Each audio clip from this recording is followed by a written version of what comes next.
Hoy quiero comentar un concepto muy importante y del que se habla cada vez más. Un concepto que es una realidad objetiva, pero que la izquierda, fiel a su estilo, minimiza tachándolo de eslogan político, caricatura o término propio de lo que ellos llaman derecha populista. Estoy hablando del globalismo. Para explicar este concepto, definamos previamente qué es la globalización, que es una cosa muy distinta, pues se refiere al proceso de interconexión política, económica y cultural entre los distintos pueblos del mundo. Por eso también se hablaba de mundialización. Este proceso se profundizó en el siglo XX con el desarrollo de la radio y de la televisión, y después de la Segunda Guerra Mundial con el establecimiento de las Naciones Unidas, la creación de organismos regionales y entidades de cooperación internacional en materia financiera, técnica y comercial. La hegemonía del sistema monetario basado en el dólar también contribuyó. Al final del siglo XX, la disolución de la fracasada Unión Soviética y el inicio de la era digital profundizaron aún más el proceso de globalización del mundo. Ahora bien, si eso es globalización, ¿qué es entonces globalismo? Bien, esto es una ideología y un proyecto político consistente en imponer un gobierno único y supranacional sobre los distintos estados del mundo. Dicho en otras palabras, el globalismo es una suerte de pretensión imperial de que exista en el planeta un solo territorio político al que se subordinen todo el resto de países y sociedades del mundo. Este proyecto atenta directamente contra la soberanía y la independencia de todos los países del globo. Vamos a ver, los elementos constitutivos del Estado moderno son el gobierno, el territorio, la población y la soberanía. ¿Y qué es la soberanía? Es el poder exclusivo y excluyente que tiene todo Estado al interior de su territorio. Eso significa que son los Estados quienes determinan sus propias reglas y normas, es decir, el orden que rige dentro de su territorio soberano. En las sociedades democráticas, estas reglas se establecen a través de gobiernos que representan a la ciudadanía del país respectivo. Esto es el resultado de un largo proceso histórico. El Estado-nación surgió en el siglo XVII y el concepto de soberanía, luego de las revoluciones liberales de fines del siglo XVIII y comienzos del siglo XIX, transitó de la idea del rey soberano al concepto moderno de soberanía del pueblo, que implica ciudadanos con derechos civiles y políticos. Esto significa que es el pueblo soberano, la ciudadanía, la que democráticamente elige a sus gobernantes, los que, en su representación, establecen las normas que rigen su patria, así como la política que éste tiene al interior de su territorio y en sus relaciones internacionales. Este concepto del Estado-nación y de la soberanía colisiona frontalmente con el proyecto globalista, porque implica un intento de avasallar a los Estados-nación, someterlos a una integración vertical con los organismos, violando su soberanía nacional. Como decía la Declaración de los Derechos del Hombre y del Ciudadano de 1789, el principio de toda soberanía reside esencialmente en la nación.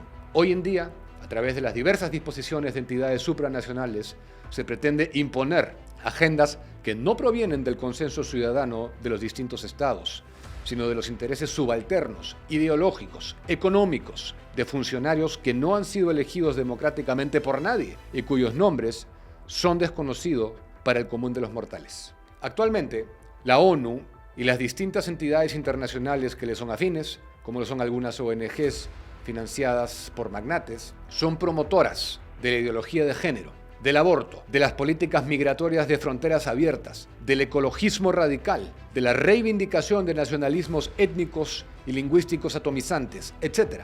Estas agendas, en muchos casos, son incompatibles con los valores morales de la sociedad judeo-cristiana occidental, por lo que, al no ser aplicables democráticamente, por carecer de mayorías electorales que los respalden, se pretende imponer de manera vertical a través de las disposiciones de los organismos internacionales y de los diversos lobbies y las campañas de ONGs financiadas por multimillonarios. En este escenario surge una nueva disyuntiva: globalismo frente a patriotismo. Y es que estos intentos de subordinación a los estados están comenzando a ser contestados por quienes defendemos la soberanía de nuestros países y quienes se posicionen a favor del respeto a la independencia de los estados a los que cada quien pertenece.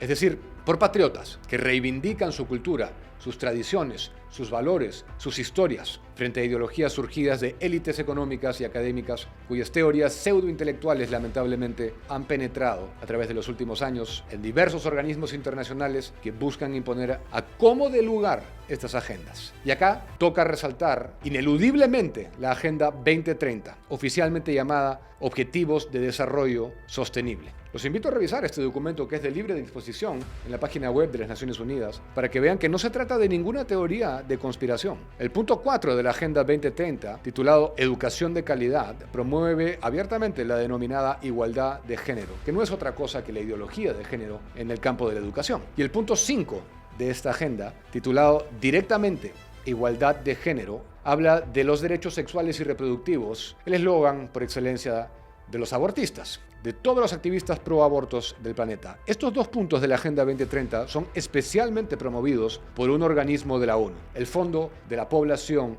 de las Naciones Unidas. Este es el organismo de las Naciones Unidas encargado de la llamada salud sexual y reproductiva, cuya misión es, y cito, crear un mundo en el que todos los embarazos sean deseados y garantizar la salud sexual y reproductiva, así como la planificación familiar voluntaria en el mundo.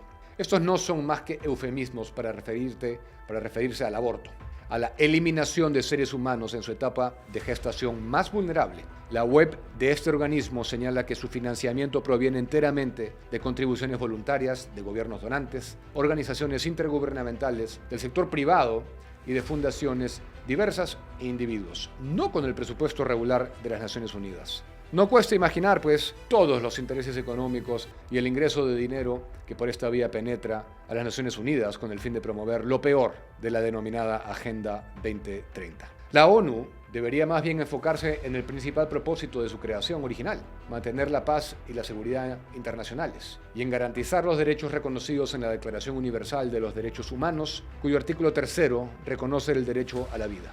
Lamentablemente, pareciera evidente que esta institución ha abdicado a sus objetivos originales y se encuentra en franca decadencia. En conclusión, debemos tener muy claro la diferencia entre globalización y globalismo y defender a ultranza, con uñas y dientes, nuestra libertad, nuestra soberanía y todo aquello que consideramos sagrado frente a la imposición de medidas que no representan la voluntad espontánea de los ciudadanos de cada uno de nuestros países.